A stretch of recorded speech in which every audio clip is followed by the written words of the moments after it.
Muito boa noite. O país e a cultura estão de luto. Morreu o músico Hortêncio Langa. Esta é uma notícia a acompanhar ao longo deste jornal. Para já, mais uma pessoa foi decapitada pelos terroristas em Palma, província de Cabo Delgado. Os insurgentes terão saqueado, igualmente, dinheiro equivalente a mais de 63 milhões de meticais nos 3 bancos situados na vila-sede de Palma.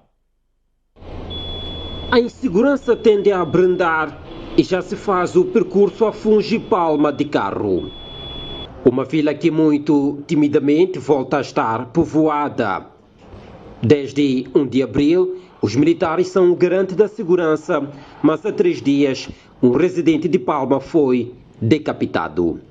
Ontem houve um susto no domingo, porque foi encontrado um corpo decapitado na zona de Malanga. E ele foi denunciar que teria encontrado aquilo e ao se tirar aquele produto, então os donos daquele que deixaram aquele produto, suponho que são terroristas mesmo, porque o modo operandi de terrorista é decapitação.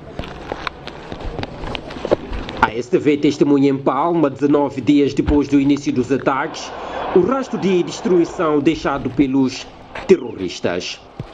Esta é a estrada principal que atravessa a vila-sede do distrito de Palma. Quando se fala em vila-sede, é esta zona que a imagem de Pedro Amba pode ilustrar. Um dado curioso que podemos notar aqui é que, tal como os relatos dizem, os terroristas selecionavam os locais que iam fazer a sua destruição. Por exemplo, esta loja aqui está intacta, não foi vandalizada, não foi destruída, mas o mesmo não acontece com a loja que podemos ver aqui ao fundo. Pedro Amba, esta é uma loja que foi destruída.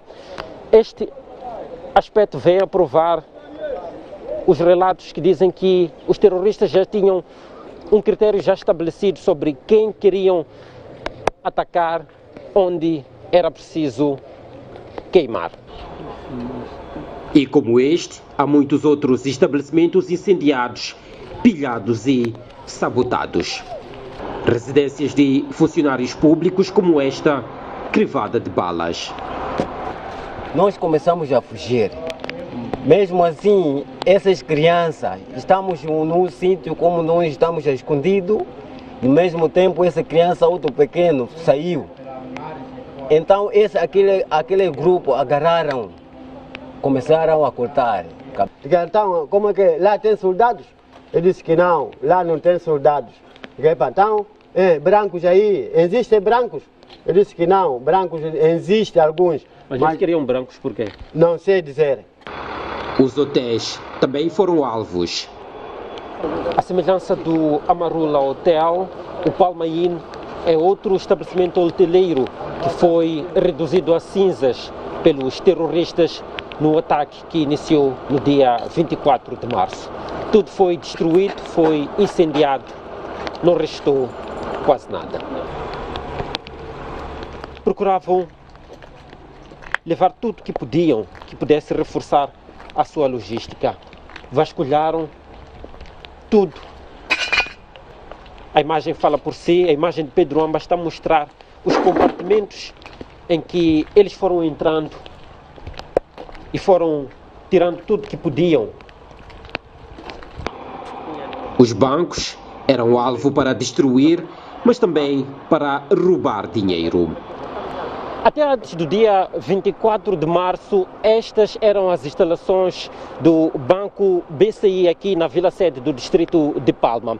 Das 3 instituições bancárias que existem aqui, esta foi a mais afetada. Foi incendiada no seu completo, quase que nada mais restou naquele local. Em todos os 3 bancos, estima-se que os terroristas tenham levado cerca de $1 milhão. Aqui nos bancos eles vandalizaram tudo que é ATM e os balcões. Por isso tudo aquele que estava no balcão, tudo que estava nas ATMs ficou destruído. Outro lado do BIM? Do BIM é um cofre que está de pé e eles vieram com instrumentos mesmo cortantes que nem sei de qual técnica é. Conseguiram furar aquilo, uma espessura de quase 20 centímetros, mas conseguiram furar e tiraram tudo. Muito dinheiro.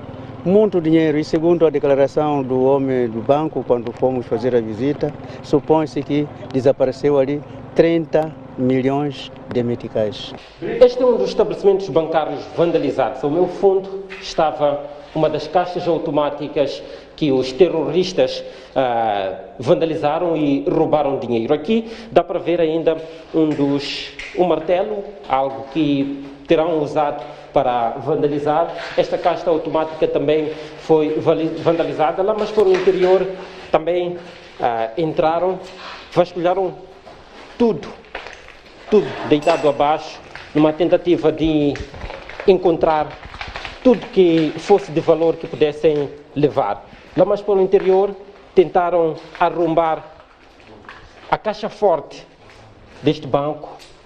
Vamos procurar chegar mais para o interior. Exatamente aqui, só não conseguiram porque a caixa está embutida na parede. São Pedro. Exatamente, aqui como vedes, eles tentaram de todas as maneiras, com barbadeira, cortaram mesmo o metal de cima, mas não, com sopros, sei lá que instrumentos estão a utilizar, não conseguiram com sucessos, não tiveram sucesso de abrir essa caixa. Por isso, aqui eles saíram. Sinal de que já tinham informação do que havia aqui, material para poder tentar vasculhar.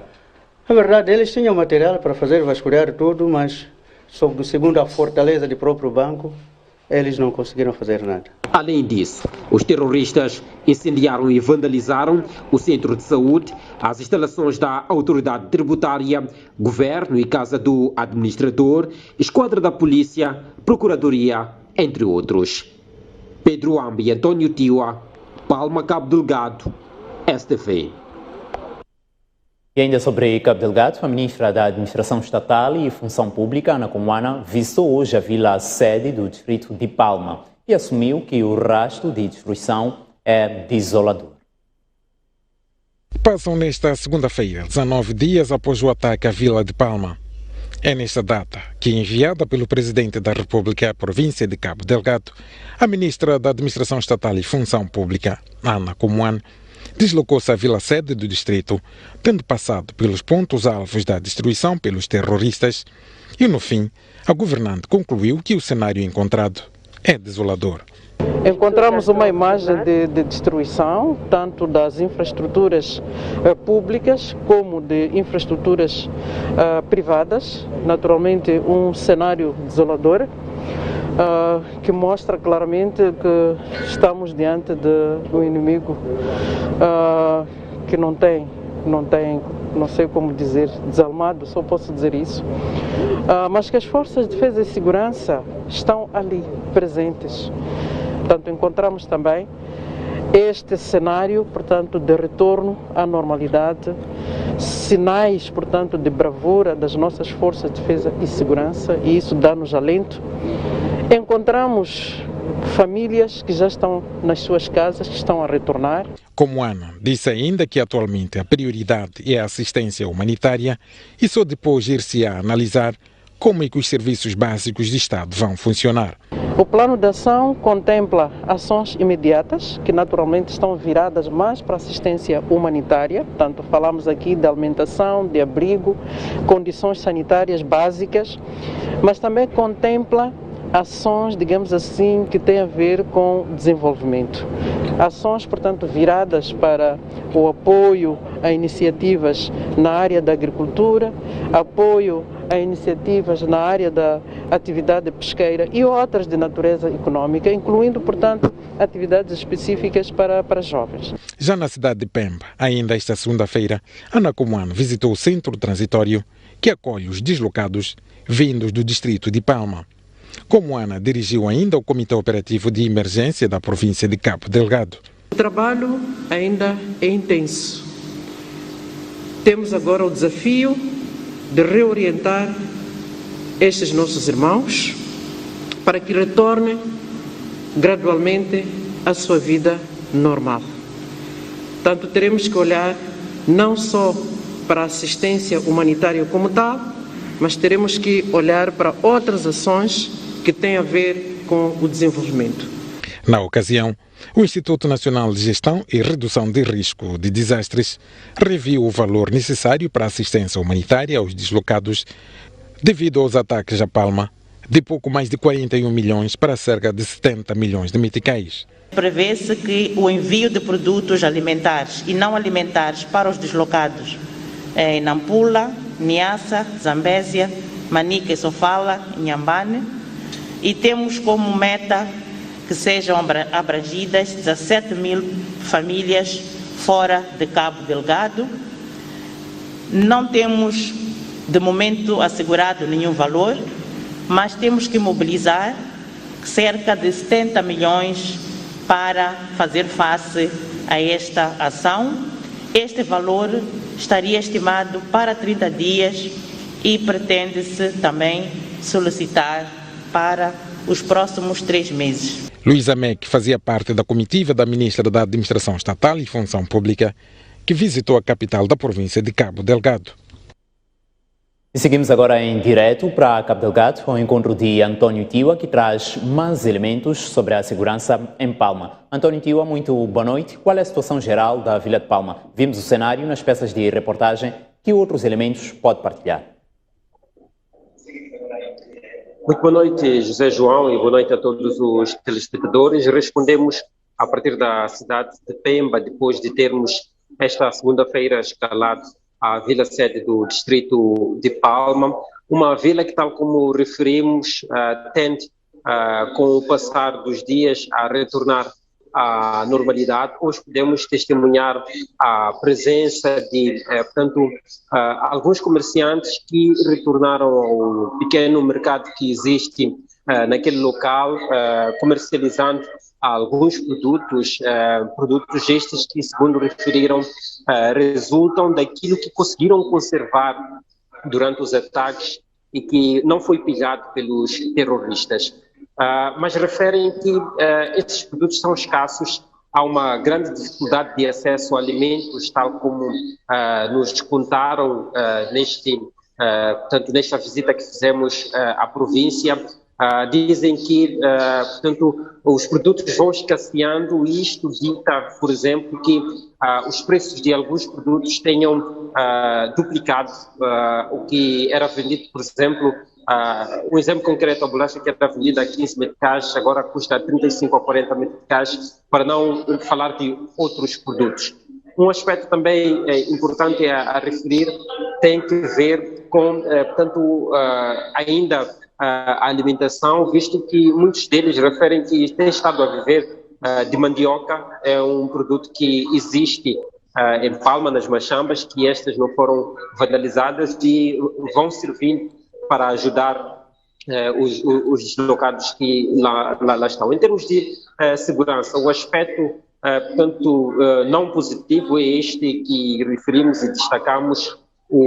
Portanto, a pessoa que foi decapitada concretamente no sábado, segundo sabemos no terreno, uma das pessoas com quem conversamos dizia que após o controle da situação, as forças de defesa e segurança estão em Palma desde o dia 1 de abril, referia que havia um movimento maior de regresso à vila. Entretanto, esta decapitação veio frear este movimento de regresso, mas é preciso referir que desde lá, esta parte, fora esta decapitação, não há indicação de, portanto, um outro ataque que possa ter ocorrido, José. E a comunicação via telefone, António Tiwa, foi restabelecida a 100%, tal como se previa? Bom, ontem avançamos que a previsão da operadora que está neste momento com a linha operacional em parte do distrito era de restabelecimento das comunicações até 100% esta segunda-feira. Fato que não veio a acontecer. Há comunicações em 3 zonas, em Kionga, em Afuns e em Quitupo, tal como referimos, mas a vila sede dela ainda não está com a comunicação restabelecida, a razão pela qual, quando lá estivemos, não tínhamos como nos comunicar telefonicamente com Maputo ou com outros pontos da província de Cabo Delgado. Disse que a situação tende a voltar à normalidade, o que permite inclusive a circulação de afungi para a vila-sede de Palma através de viatura. Tal permite que haja dados colhidos no terreno. Já há um balanço das autoridades sobre as mortes, mas também sobre as infraestruturas destruídas? Balanço como tal não, José. Os dados que existem vão apontando para dezenas de corpos que foram encontrados na Vila de Palma. Hoje, numa das entrevistas que fizemos, ficamos a saber que, por exemplo, ainda há corpos.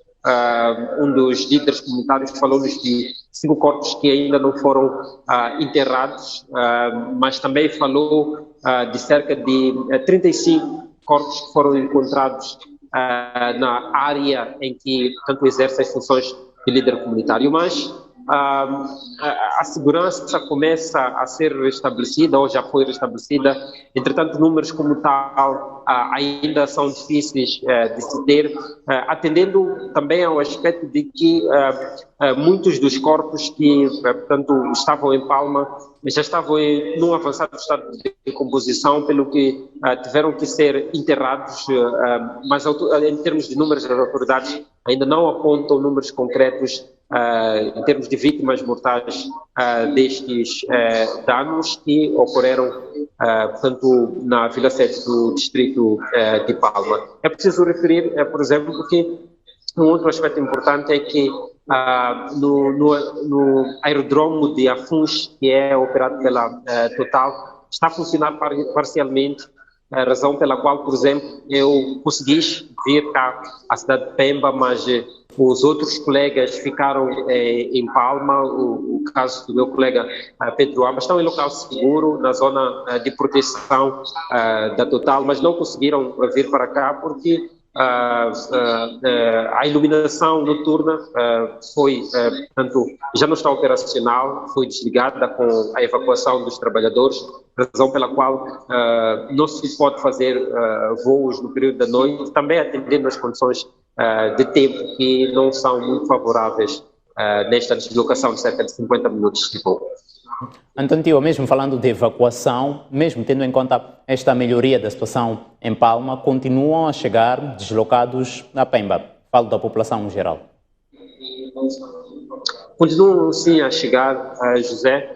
Um dado, por exemplo, que notamos na vila-sede do distrito é que há gente que garante que vai permanecer lá com o restabelecimento das condições de segurança, mas há outras pessoas que consideram que não é muito seguro ficar na Vila de Palma, razão pela qual aproximam-se à vila para tentar buscar bens pessoais que possam encontrar e tentar rumar para zonas consideradas mais seguras. E a zona onde a maior parte das pessoas têm procurado chegar é a cidade de Pemba, onde nos encontramos.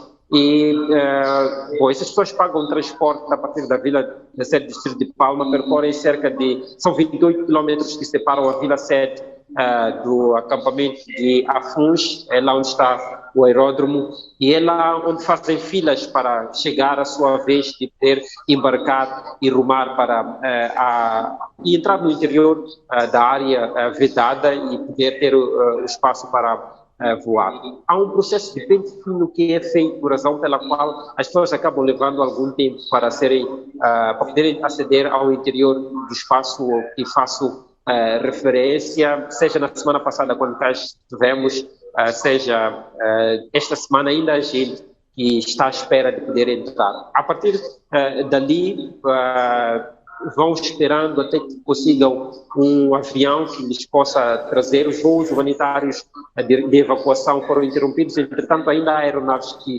vão levando a população aqui para a cidade de Pemba. Por exemplo, eu quando retornei aqui à cidade, vínhamos com alguns deslocados que neste momento já estão aqui na cidade de Pemba. O ritmo não é o mesmo como a evacuação feita através das embarcações, mas as evacuações elas continuam. Muito obrigado, António Tiwa, pelas notas a partir de Pemba, a falar da situação de segurança em Palma, província de Cabo Delgado. Seguimos agora com outras notícias. Um empresário foi raptado na noite deste domingo na cidade de Maputo por desconhecidos. A polícia diz ter pistas sobre o trajeto dos raptores. Este vídeo mostra o momento em que a vítima era levada à força por indivíduos desconhecidos. O rapto ocorreu por volta das 18 horas deste domingo, segundo testemunhas ouvidas no local pela STV. O senhor raptado seguia na Avenida Romão Fernandes Farinha numa viatura, acompanhado por sua esposa. De seguida estacionou e instantes depois foi abordado pelos raptores que chegaram de uma outra viatura. Testemunhas contam que foi nessa altura em que se ouviram gritos de socorro e com reação os criminosos dispararam. Na sequência apareceram pessoas com o intuito de ajudar o casal e os raptores reagiram com mais um disparo ao alto. Levaram o senhor para a viatura em que se faziam transportar e abandonaram o local. Estava com os trabalhadores dele e a senhora, porque ele levou baleado e a mulher dele. Quantos tiros ouviu? Só 2 tiros. Eles deram 2 tiros? Sim. A senhora, daquele que foi sequestrado, ele pediu socorro. Socorro. É que já nós tivemos força de sair para ir ver. Só que quando vimos o disparo, nós outros recuamos para trás. No local eram visíveis marcas de sangue. Devido ao medo de represálias, muita gente que assistiu ao rapto não quis falar acerca do assunto. Cerca de 24 horas após o rapto, a polícia esteve nesta segunda-feira na residência da vítima e diz estar a trabalhar para esclarecer o caso. Fizemos uma reconstituição, temos características primeiro da viatura, temos também o número dos ocupantes e são dados que são constantes.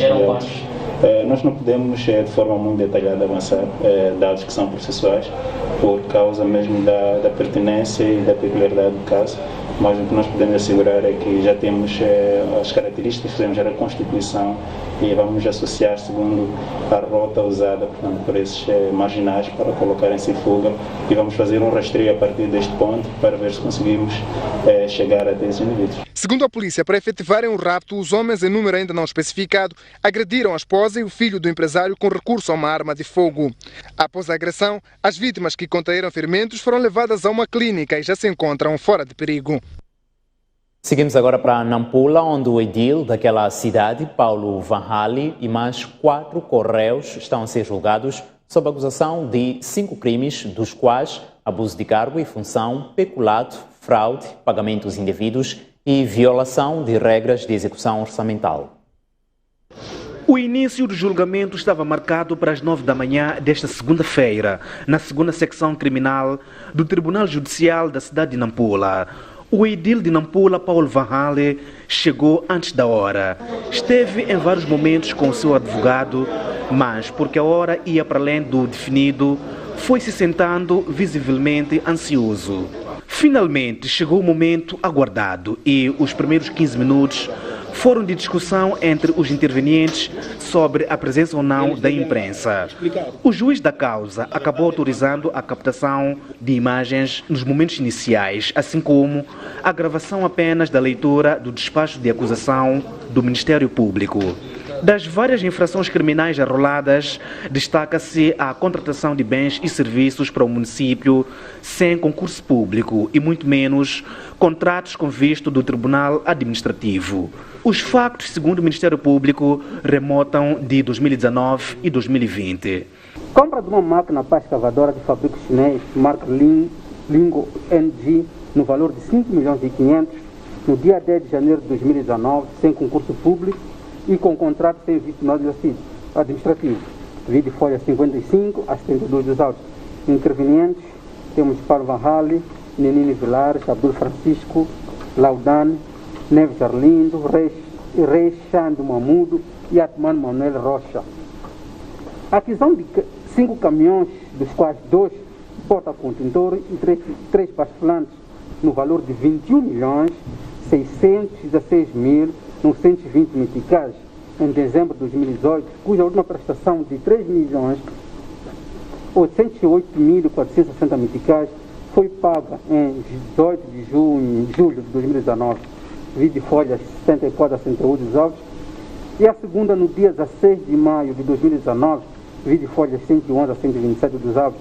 Nesta operação não houve concurso público, nem contrato visado pelo Tribunal Administrativo. Para além da violação de procedimentos administrativos, o Ministério Público acusa Paulo Van Hale e mais 4 correios de pagamentos indevidos a favor da delegada política da Renamo em Nampula, assim como a reparação da viatura particular do esposo da mesma, com os fundos do município. Alegou ainda que em relação ao pagamento de ajuda de custo a favor da Bibaba, foi mais um erro dos técnicos que qualificaram a despesa nesse sentido, enquanto devia ser, pois o que aconteceu foi um pedido de ajuda financeira feita por a Bibaba ao presidente do Conselho Municipal de Nampula, e neste âmbito, no âmbito da sua responsabilidade social, deferiu o pedido, ordenando o pagamento, na condição da beneficiária devolver o valor assim que tivesse condições favoráveis. Entretanto, as molduras penais mais altas dos crimes de que são imputados não passam de 2 anos de prisão. O que significa que, por mais que sejam condenados, o juiz da causa vai converter as penas em multa correspondente, tal como prevê o artigo 72 do Código Penal. Um grupo de funcionários do setor da educação na província de Sofala foi detido em conexão com desvio de 40 milhões de meticais. A verba foi canalizada de forma indevida para contas dos detidos nos últimos 2 anos. Enquanto isso, na província de Inhambane, o Ministério Público ordenou a suspensão de mais de 200 gestores públicos por falta de apresentação de declaração de bens. Outros 28 gestores respondem a processos crime por desobediência. Em 2020, mais de 200 gestores públicos negaram-se a proceder à declaração de bens no âmbito da Lei de Propriedade Pública. O Ministério Público teve de agir e levou alguns à barra do tribunal. Instauramos 28 processos por desobediência, desobediência resultante da notificação destes cidadãos para regularizar situações específicas nos seus processos e que não compareceram. E foram remetidos todos aos tribunais e já foram julgados. Mas para além desses 28, aplicamos também 71 multas, como também houve 200 suspensões de remuneração. Se no ano passado o Ministério Público recebeu mais de 2.400 declarações, para este ano o cenário mudou. No primeiro trimestre de 2020 recebemos, portanto, 4.450 declarações. Neste universo, 1.149 declarações são declarações iniciais, 3.187 são declarações de atualização e 120 são declarações, portanto, de cessação de funções. Em 3 meses deste ano foram aplicadas 34 multas e emitidas 97 notificações por atraso na entrega da declaração de bens. 47 pessoas, incluindo agentes da Unidade de Intervenção Rápida, ficaram feridas, havendo graves e ligeiros em resultado de um acidente de aviação ocorrido na manhã de hoje na estrada circular de Maputo. Os bombeiros tentaram recuperar o caminhão que transportava cerca de 50 agentes da Unidade de Intervenção Rápida, que sofreram um acidente após seguirem viagem nesta viatura. No local do sinistro, eram visíveis estragos que, segundo a polícia, são resultado do corte de prioridade da viatura na qual os agentes da Unidade de Intervenção Rápida se faziam transportar. Viu um turismo a sair do outro lado, e depois esse carro veio, quando veio, esquivou aquele turismo, porque fez outra passagem, esquivou, depois quando quis esquivar aquilo aí, foi batendo ali, depois daí caíram pessoas. A polícia responsabiliza o condutor de uma viatura ligeira pelo acidente. O acusado já não se encontrava no local no momento em que a STV gravou a reportagem. Presume-se que o acidente tenha sido por excesso de velocidade. Ainda já vamos por as causas, envolvendo um carro da Unidade de Intervenção Rápida. Agora estamos a tentar remover o veículo, que é para o trânsito fluir normalmente. No Hospital Geral José Macamo, deram entrada a 47 vítimas do acidente, a maior parte das quais com lesões ligeiras. Dos 47, um está em estado grave e já foi transferido agora mesmo para o Hospital Central. Teve um traumatismo crânioencefálico grave. Temos 2 que estão em estado moderado, que nós estamos a vigiar. e todos os outros estão em estado ligeiro, com algumas escoriações e que neste momento estão a fazer o tratamento. Alguns membros da unidade de intervenção rápida tiveram alta, uma vez que o seu estado de saúde não exige grandes intervenções médicas. O setor privado diz que a valorização do metical em relação ao dólar impulsiona o aumento das importações de matérias-primas, mas alerta que o cenário vai durar por muito pouco tempo e pode não ser vantajoso para o país devido à fraca produção interna. O Banco Central norte-americano injetou cerca de 2,2 trilhões de dólares para ativar a economia dos Estados Unidos devido à pandemia da Covid-19, o que, por um lado, precipitou uma queda expressiva das bolsas mundiais e, por outro, permitiu a apreciação de algumas moedas, tais como o metical, que apreciou em 17%, depois do dólar ter caído dos cerca de 75,2 meticais em finais de janeiro para 74,9 em fevereiro, 68,7 em março e 58,6 meticais na presente data. Entretanto, as importações moçambicanas continuam a cair devido à paralisação de grandes projetos na indústria extrativa, o que, segundo o presidente da CTA, Agostinho Vuma, diminui a procura interna por divisas. Não há dúvida que o dólar vai voltar a subir. Moçambique tem capacidade de sustentar, não tem capacidade de sustentar um dólar aos 60 meticais numa situação em que a economia volte a funcionar normalmente. Não sei até quando poderá subir, mas vale a pena dizer, e o FED, portanto, vai alterar a sua política monetária brevemente, por conta do fim do processo da imunização do grupo com a vacinação que se prevê em maio. Portanto, aí o FED vai começar a retirar os estímulos, nomeadamente a própria taxa de juros, e o que poderá voltar a valorizar o dólar. Ao setor privado moçambicano, o mais importante agora é a redução das taxas de juros, dos custos de produção e aumento de investimentos para fazer face ao déficit da balança de pagamentos. Do nosso lado, com as importações, podem voltar a crescer a qualquer momento, dependendo da situação de Palma e outros importantes projetos que, na sua maioria, foram anunciados ao desinvestimento.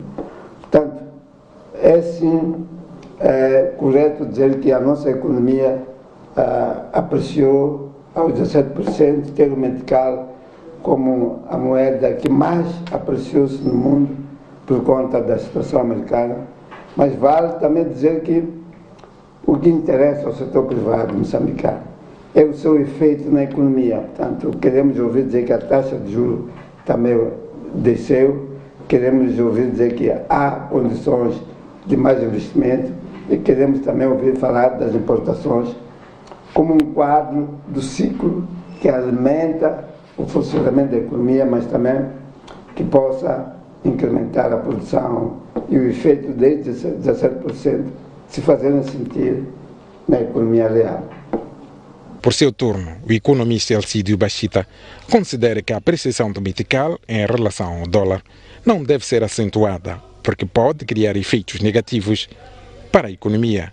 Em linhas gerais, pode-se dizer que esta apreciação é benéfica para a economia nacional, mas é preciso que haja algum controle, portanto, no nível da apreciação do metical em relação ao dólar norte-americano. Significa que o Banco de Moçambique, o Banco Central, neste caso, tem que fazer algum exercício de modo a não permitir que o metical aprecie-se de forma acentuada em relação ao dólar norte-americano para preservar aquilo que é a balança de pagamentos do nosso país. Saímos agora para uma curta pausa, voltamos daqui a pouco e com mais atualidade. Até já. De volta ao jornal e agora com boa notícia.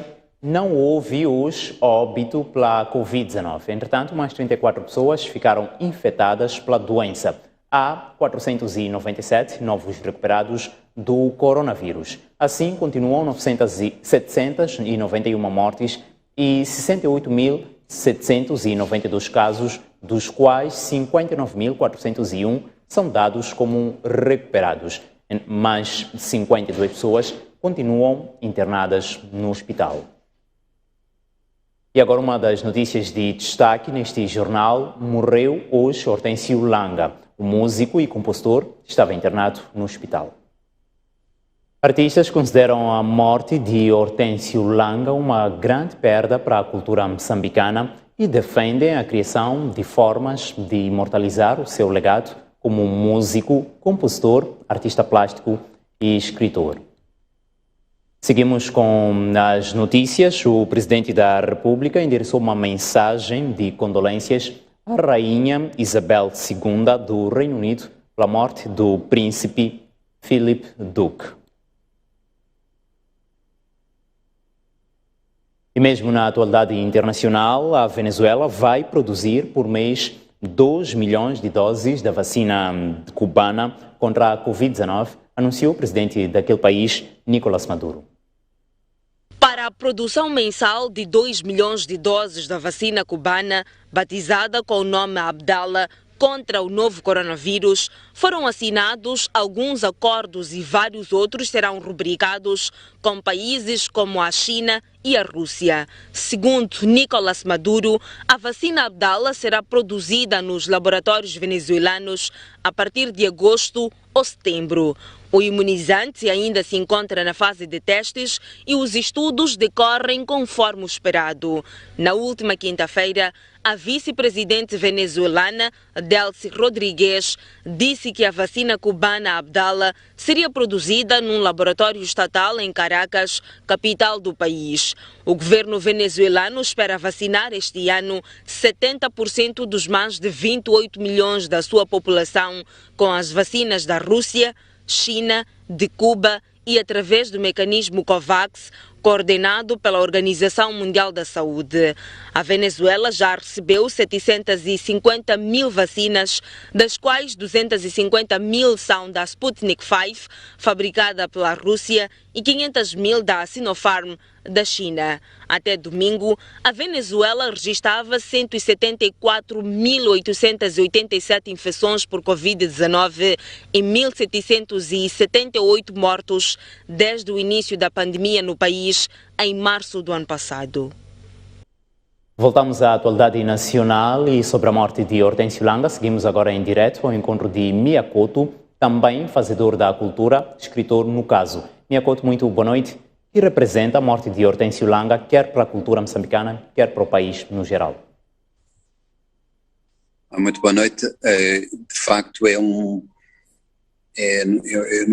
pela primeira vez não tenho palavras, porque depois do Calano, depois de tantos amigos terem perdido a vida, mais uma voz moçambicana que tanto deu à nossa procura, tanto batalhou pela conquista da nossa própria identidade. É preciso dizer que os artistas trabalham nessa zona sensível e quase invisível de construírem o rosto, o nome, a voz de um país, e este foi o nosso Hortêncio, que nunca mais vai partir, porque ele ficou de tal maneira ligado àquilo que é a construção dessa identidade, desse rosto, dessa voz de Moçambique, que custa saber e custa que acreditemos que ele nos deixou. Então a música moçambicana não é só ela que está de luto, eu acho que nós estamos todos de luto, porque esse é o papel da arte, é o papel de inventar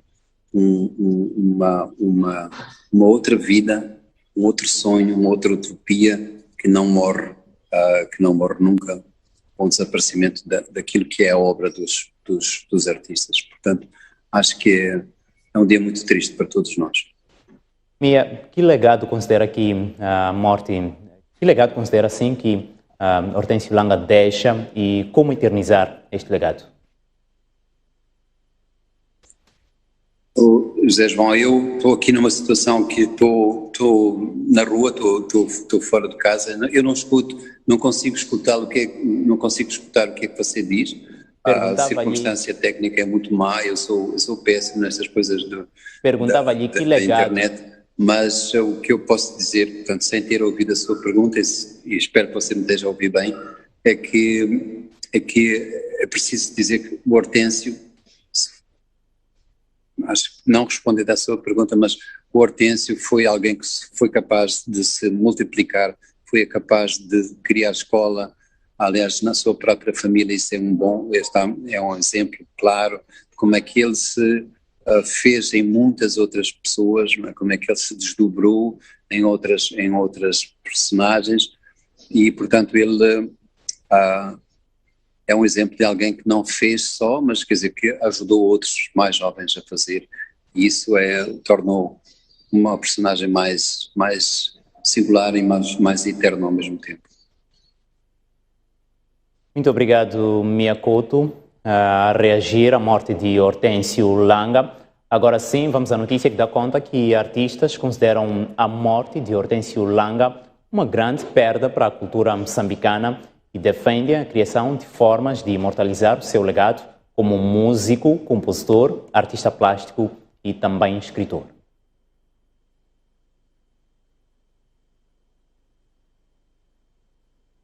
A recuperar esta notícia que dá conta que os artistas consideram a morte de Hortêncio Langa uma grande perda para a cultura moçambicana e não é para menos. Defendem a criação de formas de imortalizar o seu legado como músico, compositor, artista plástico e escritor.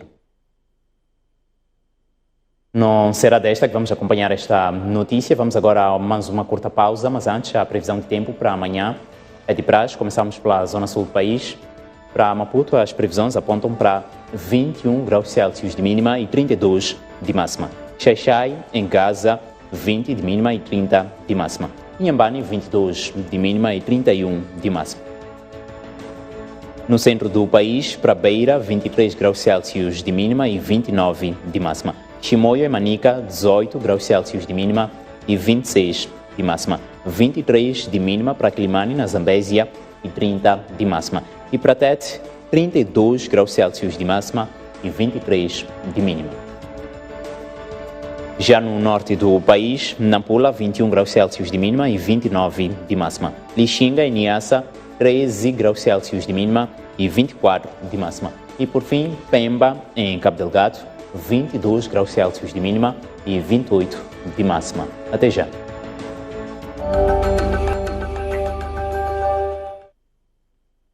De volta ao jornal e ainda com a morte de Hortêncio Langa em destaque, os artistas consideram que o desaparecimento físico deste músico é uma grande perda para a cultura moçambicana e defendem a criação de formas de imortalizar o seu legado, quer como músico, compositor, artista plástico, quer como escritor.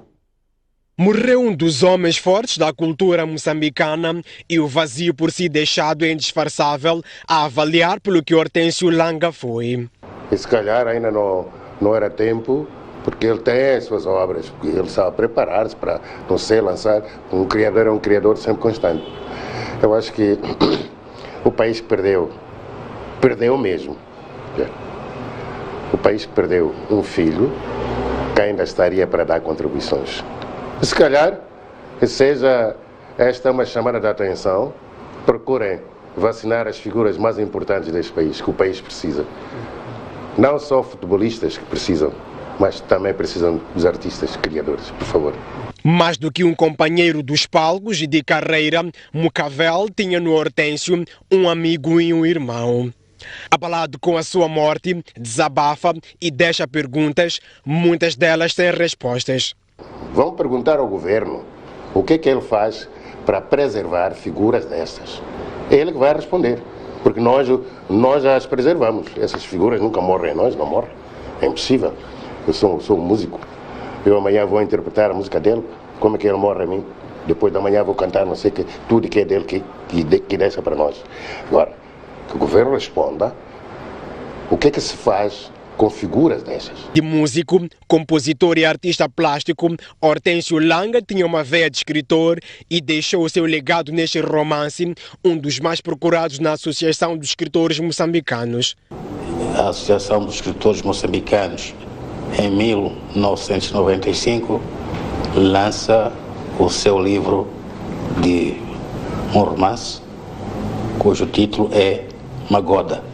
Este livro é parte da coleção nobre da Associação dos Escritores Moçambicanos, o que demonstra que a sua veia literária era muito cultivada, era muito culta. A mistura de sentimentos de dor e tristeza invade também o coração do acadêmico Jorge Ferrão, que cresceu acompanhando as músicas de Hortêncio Langa e mais tarde escreveu sobre ele.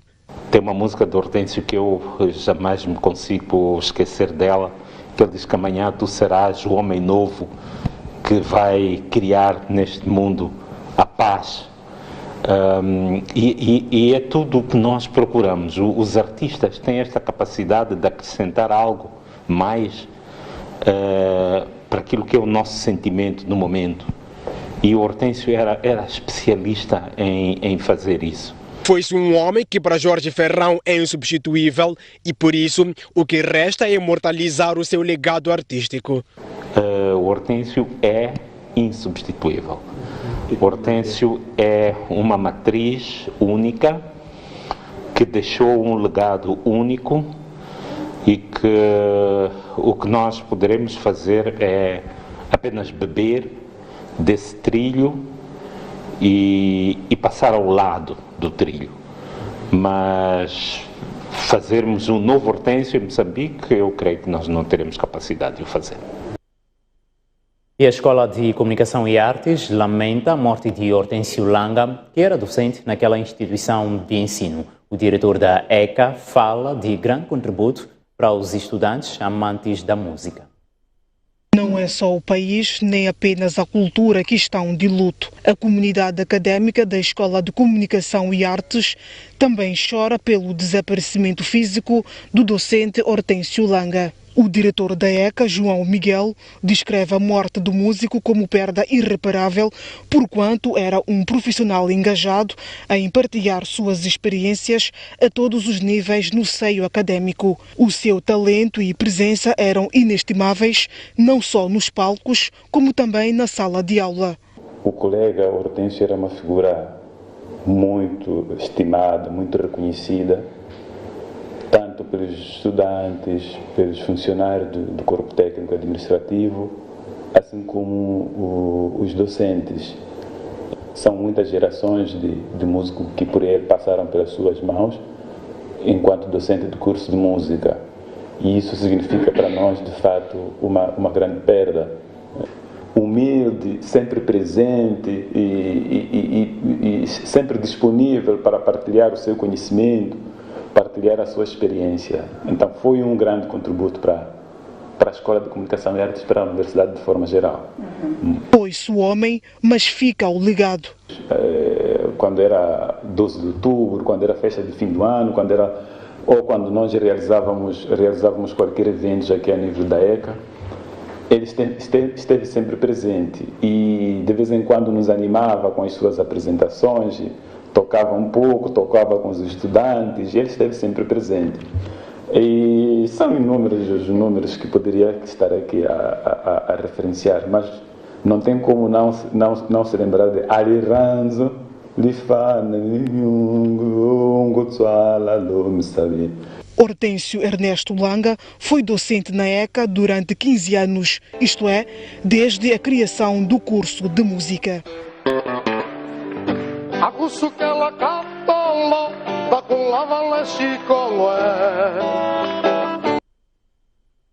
Seguimos com a atualidade desportiva. O selecionador nacional de futebol de praia reconhece que houve atropelos das medidas de prevenção da Covid-19 nos festejos do jogo que editou o apuramento histórico de Moçambique ao CAN da modalidade. Festejou-se tanto a qualificação inédita de Moçambique ao CAN em futebol de praia, que as medidas de prevenção contra a Covid-19 foram esquecidas. Nesta onda de esquecimento, não foram apenas jogadores que entraram, mas também os dirigentes da Federação Moçambicana de Futebol. Mesmo com a presença do secretário de Estado de Desporto, Carlos Gilberto Mendes, os presentes não se deram conta que estavam a transgredir as normas impostas pelas autoridades para travar as contaminações pela Covid-19. O selecionador nacional da modalidade já deu a cara e reconheceu os excessos. Pedir desculpa ao todo o país, em geral, principalmente à própria saúde, que é a pessoa que tutela as nossas vidas dia após dia.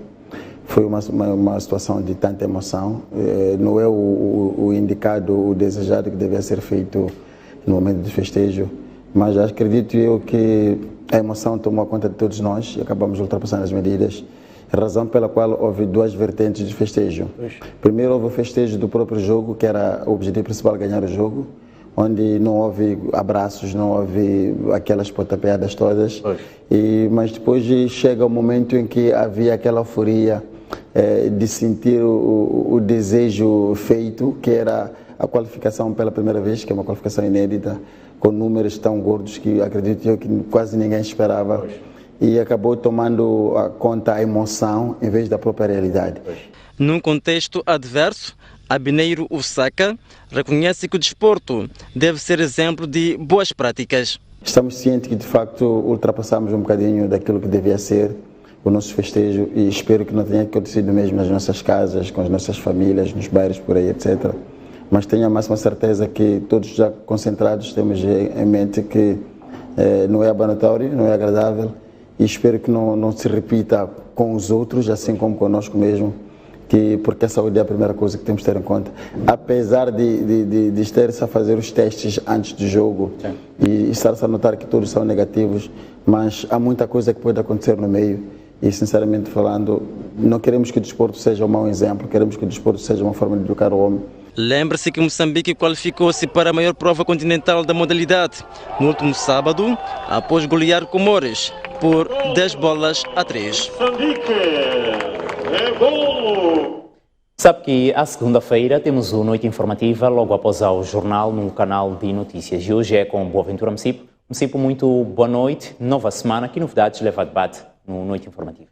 Muito boa noite, Zé João. Boa noite aos nossos telespectadores. Um grupo armado, até aqui não identificado, atacou com tiros uma esquadra na província de Tete. Há aqui alguns elementos a ter em conta. O primeiro é que na semana passada, Mariano Nhongo ameaçou inviabilizar o centro e o norte do país. O segundo ponto é que o presidente da República alertou recentemente para a criação de células da Junta Militar da RENAM, exatamente em Tete e no Niassa. Aqui no Noite Informativa vamos discutir o perigo da extensão destes ataques pelo país e vamos também descrever alguns cenários do grupo que eventualmente terá cometido este ataque. No Noite Informativa de hoje vamos também falar de economia, vamos falar de números. O governo aprovou o cenário fiscal de médio prazo, um documento bússola que orienta o governo em termos de projeção para os próximos anos, pelo menos até 2024. Este é um dos documentos mais importantes da governação, porque a partir daqui é desenvolvido o Orçamento de Estado, o Plano Econômico e Social e outros documentos orientadores. A questão de fundo é que este cenário fiscal de médio prazo é otimista num quadro de terrorismo e de Covid. Vou receber aqui o porta-voz do Ministério da Economia e Finanças, ele que também é economista, Alfredo Mutombene, e vai responder como é que o país se mantém nos carris do crescimento num contexto de terrorismo e de Covid-19. O recolher obrigatório foi estendido para todas as capitais provinciais. Aqui no Noite Informativa vamos visitar cidade por cidade para ter uma ideia sobre como é que as pessoas estão a viver esta realidade imposta com o recolher obrigatório ao nível de todas as capitais provinciais. Estes são os destaques, caro telespectador, Noite Informativa desta segunda-feira, onde eu aguardo, já, no canal de notícias. Até já. Muito obrigado, Boaventura Mcipo, pelas notas. Está feito o convite e quanto ao jornal, está tudo dito e visto. Boa noite e bom descanso.